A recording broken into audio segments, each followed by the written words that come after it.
As we mark Pride Month, there are still challenges faced by members of the LGBTQI PLUS community. Some include poor access to healthcare services for the transgender community.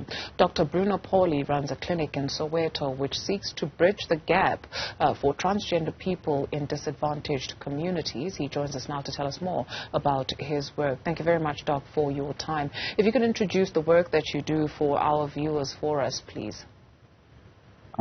Good afternoon to you and the audience. So my name is Dr. Pauly. I have just retired from working at Newzroom Afrika Hospital, where for the last 20 years I was working in the Department of Endocrinology. And for the last 4 years I was running and responsible for the care of our gender diverse community. And I run a small private practice where I also see patients and help them with their transition process. Soweto Transgender Care, which you started in July of 2021. What were you responding to in terms of needs from the community of Soweto? It was probably very much out of frustration that at our department at Newzroom Afrika Hospital, we are limited to see a certain number of patients. And the waiting list grew bigger and bigger and bigger. And that was one of the reasons why I saw that there is a need in Gauteng, but particularly in Soweto, to care for that community. Yeah. You speak of a waiting list. How many people are we talking about? It's a little bit difficult to quantify. We have at the moment, so when I left Barra, we had about 25 patients that we take care of, and around 120 people that are directly known to us on the waiting list, and that is for medical care. That means hormone treatment. On the surgical side, the numbers seem to be a little bit higher. So there seem to be people from outside coming to Barra as well, requesting surgery. I was told yesterday that the number of patients requesting a mastectomy is nearly 200. Okay. And this is only at Newzroom Afrika Hospital. We have got other centers in the public service where the numbers are much higher. Yeah.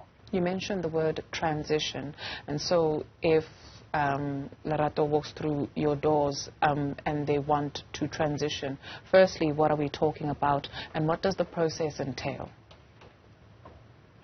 So usually it starts off with a discussion and to explore what the gender identity is, what social, family, lots of other circumstances are about to establish what a person who has got what we call gender dysphoria, or who is not happy with their gender that they were assigned to at birth, their biological sex, what kind of idea they have about the transition process, because the gender diverse community is not that everyone wants to, for example, change from a biological man into a trans woman completely. There is lots of different shades in between.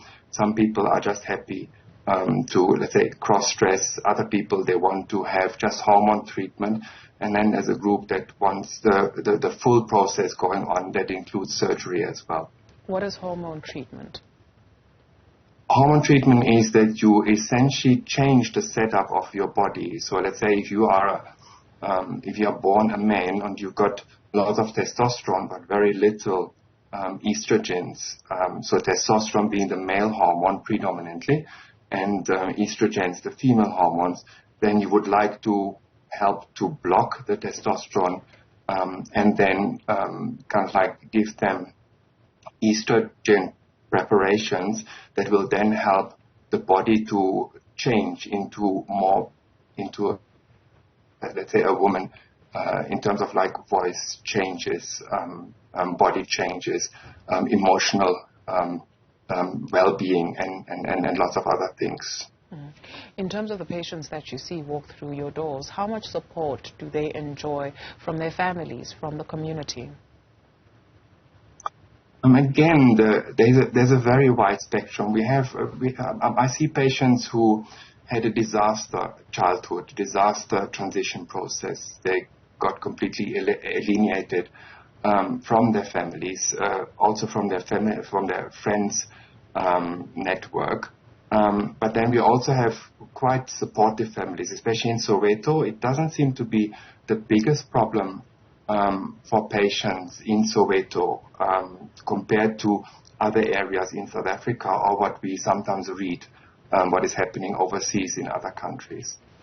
So it seems to me that in Soweto, the family support is actually not too bad. Okay. But still, stigma and prejudice and being bullied is quite a common experience that these young people and also young adults go through. Mm-hmm. With the hormone treatment, the medication that one would take, what does it do to the body? I guess I ask maybe in terms of safety. Does it have side effects? Do different patients react differently? What's the worst that could happen? So, yes, all medication, whatever you take, even if you take a simple Panado, potentially has got side effects. So that's why you have healthcare professionals who help you on that journey. Where we feel that in general, medical transition process using hormones is fairly safe. So the number of people who have problems is extremely low. Where the problem arises is when, for example, in South Africa, the rural areas are very underserved by medical practitioners or in the public healthcare service. There is virtually no support. And they tend to rely on hormones that have got a high risk of clotting problems, for example, because they're using preparations that have got a much higher risk. And that's something that we see. In particular, it seems to be a problem in our neighbor countries like Zimbabwe or Mozambique or Namibia, where the preparations that we use are not freely available. And then in South Africa, in the rural areas. Sure. I guess that leads to the next question in terms of access. Just how reasonable is the process to transition? And so these preparations you speak of, do they get them on the black market? Yeah, so patients, they talk to you, it's a little bit like going to the gym where you can get lots of things that you shouldn't get from knowing the one person, and the one person knows the next one, and the next one knows the other person. So there's a lot of lots of support in that way. Maybe it's a let's say bad support, but it's a support where on social media people ask for things and then they are supported by their own community. That's not always the best in terms of good medical practice, but that's definitely done, and I think it's more common in the rural areas.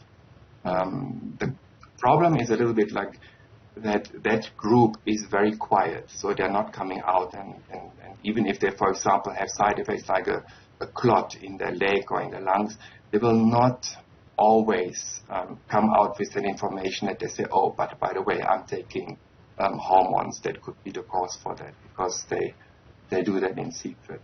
Why are they quiet?